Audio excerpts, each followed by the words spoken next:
I am Sierra, I'm your MC. I am not only your MC, but I'm also giving a talk. And coincidentally, my talk is right now.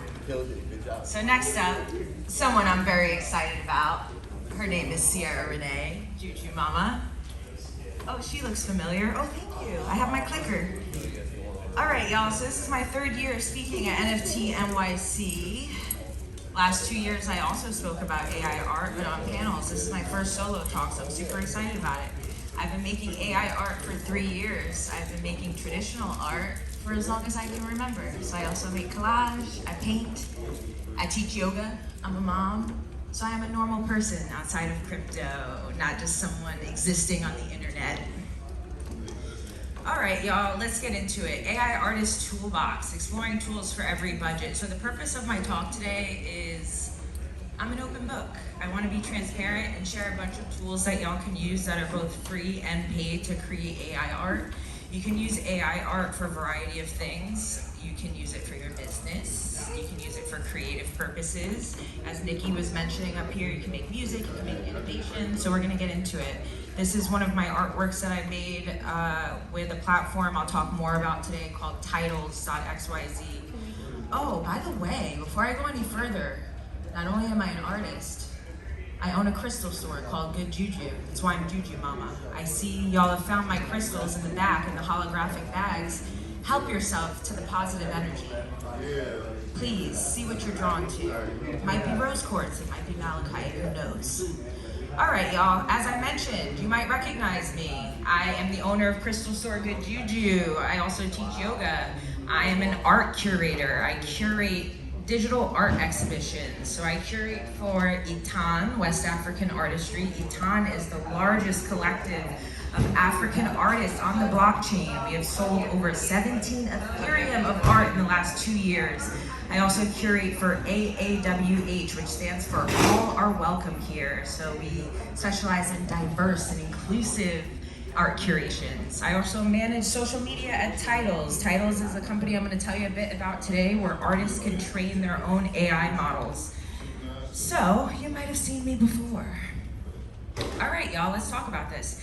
AI offers us new tools to monetize our creativity. And as a creative, who doesn't want to monetize their creativity? Nobody wants to be a starving artist.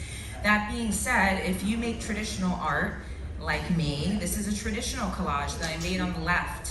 This is with glue and magazine cutouts. It took me a few hours to make that collage. However, this AI collage that I made with a text prompt took me only 2 minutes. So if you're a creative, you can save a lot of time in terms of creating artwork using AI. And as y'all know, time is money. All right, so let's talk about free tools. Speaking of money, some of these tools are expensive. In fact, I just canceled my Midjourney subscription because I was paying $60 a month. And I mentioned I got a baby and formula ain't cheap, so I'm using these free tools now. That being said, DALL has a really cool free tool via the Bing image creator. You do need a Microsoft account to use that, however. If you're on X, which who in this room is not on Twitter or Farcaster or Telegram or all of these different things, you can use Grok if you're on X. This example here, the text prompt that I use says, generate an image of a sparkling diamond ring floating in a pink and purple sky in the style of a 70s comic book with text that says fancy lady. Very specific. I think Grok did a pretty good job executing that prompt considering the fact that it was free. And Titles, where I manage social media, shameless promotion here. You only pay when you publish on chain. So Titles has a bunch of different models you can use and play around with for free. And the only time you would actually pay is if you want to upload it for other people to mint. They use Base, so maybe you'll pay a penny or two. If you don't know what Base is, it's a layer 2 built on Ethereum. It makes it much quicker and cheaper to transact.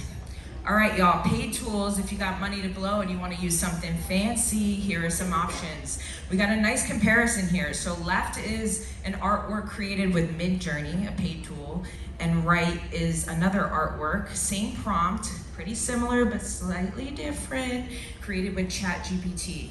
So ChatGPT, everyone knows it. You can use it for lots of things. I could have made this presentation with ChatGPT for all y'all know, but you can do text to image generation. It's not as fancy as some of these other tools. It's pretty basic, but it gets the job done.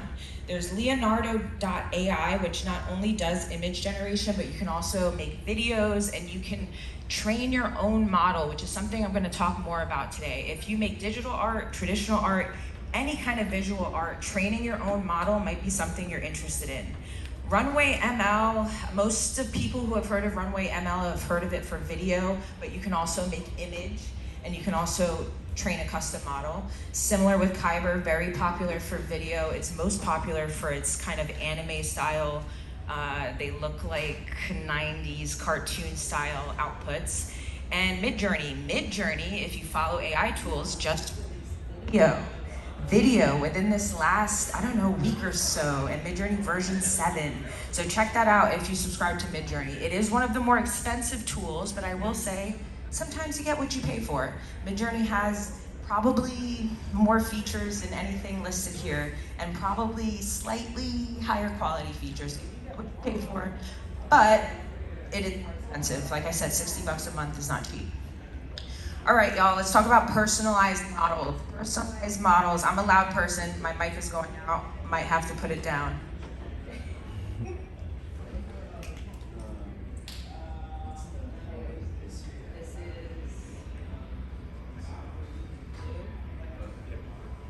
Hey, y'all, sorry. I was gonna say I will yell through this thing if I need to.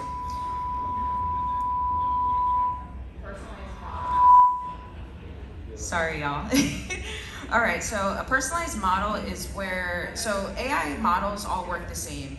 They are trained on a set of images, and that set of images that it's trained on are what kind of dictates what the outputs look like. Titles.xyz, where I manage social media, is really cool because as an artist, you can train your own model, and using smart contracts and blockchain, when other people use your model, not only are you attributed as the creator and originator of the style, but you are also paid a royalty. So I find it really interesting because there's a big conversation around attribution, monetization, what's stopping me from taking a picture of every Van Gogh work and training a model and making art that looks like his. So this is a really cool workaround in terms of properly attributing and paying artists for AI models trained on their art. Also, like I mentioned, free. So you can go and use over 100 different models approved by artists for free. Midjourney, you can also custom train a model on Midjourney. Midjourney has a few different ways you can do this. You can do it with mood boards, you can do it with style references. As I mentioned, Midjourney is a more complicated AI tool. It is not something I recommend to beginners because there's lots of layers to that onion. So if I were you and you're just getting started, I would start with something else. But if you're seasoned, perhaps you want to train your own model on Midjourney. Let's talk a little about some of the more noteworthy models on titles. I mentioned if you're an artist, you can train your own model. They have a Doge model. So everyone knows the Doge dog, Dogecoin, owned the Doge, who actually has minted and put on blockchain the likeness of the Doge dog, has created a model where everything that you put into this model comes out with the Doge dog, which is pretty ridiculous but kind of fun. Farcaster Arch, if you're on Farcaster, you probably recognize the Farcaster logo, that purple arch. This model, everything you put into the model is a rendition of the Farcaster logo, which is fun. Top left is Mad Dog Jones, a pretty prolific traditional artist, digital artist. And then Winston Chmielewski. Winston is a trained painter and has uploaded a lot of his oil paintings to the blockchain and created this model where you can generate outputs that look like his oil paintings. So that's really awesome. So please do check out these models if you're gonna go on titles. Choosing a blockchain. So I just wanna quickly talk about the intricacies around choosing a blockchain, fees, L1s versus L2s. When I first got into NFTs and minting artwork on chain, a lot of people were minting on Ethereum, which is an L1. It was very expensive to transact. The more things that are happening on the network at one time, the more expensive it is. I remember paying upwards of $50 just to have a transaction, which now sounds absurd. That being said, L2s, which are what most things are operating on these days, One Hub by NFT NYC included, L2s are built on top of L1s and are so much cheaper to transact. So transacting on an L2 like Base would allow you to maybe spend a penny as opposed to $10, $20, which makes a huge difference as an artist. Audience, collector behavior, so like there's a different group of collectors on Solana versus Tezos versus Ethereum, so that might help you decide where you want to mint your artwork. People say that the ambiance is kind of different on different blockchains. I find that Tezos, Ethereum, and Solana are all very artist-friendly blockchains. Marketplaces. Adoption is important. Like, why are you gonna list your artwork in a marketplace that no one uses? It's kind of stupid. It's a waste of everybody's time. So you wanna use a marketplace that is active and people are collecting on. There are a ton, and I'm gonna show you some in the next slide. And then culture. Obviously, you wanna do something that's artist-friendly. There are some blockchains that are more for finance or IP and not so much for minting artwork. That being said, let's talk about marketplaces and supported blockchains. Of course, OneHub at the top by NFT NYC, holla, they're on base. Check me out on OneHub. I'm also on all of these other platforms.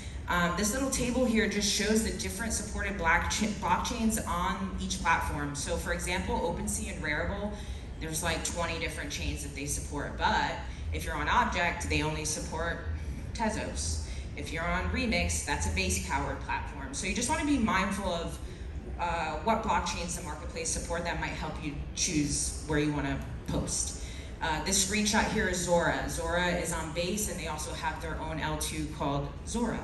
So that's just a screenshot of my profile on Zora. We're wrapping it up here. As we wrap up, I just want to leave y'all with a couple screenshots of OneHub. You probably have seen out in the hallway here OneHub everywhere. It's on the billboards, it's everywhere. It's this cool platform where you can list your artwork as a subscription. So like people can subscribe for $1, $10 a month, and they can get your art as collectibles. They can redeem your NFTs for physical merch. There's a shop option where you can print on demand, which I think is really cool. I mentioned I have a crystal store. I make crystal themed art. So in my shop, I have little mugs that have the crystals on them. It's really fun, and it's print on demand, so you don't have to pay for it. You get the profit, whatever the difference is between manufacturing cost and the list price, so it's pretty cool.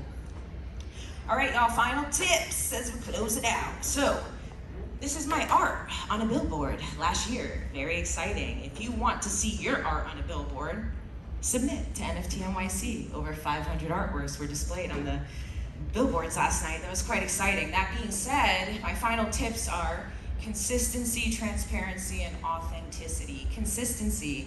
I've been doing this a few years. If you don't show up consistently, you're not gonna make a difference. No one's gonna know who you are. So please, keep showing up every day. Even if it seems like no one's listening, I'm listening, and other people are listening.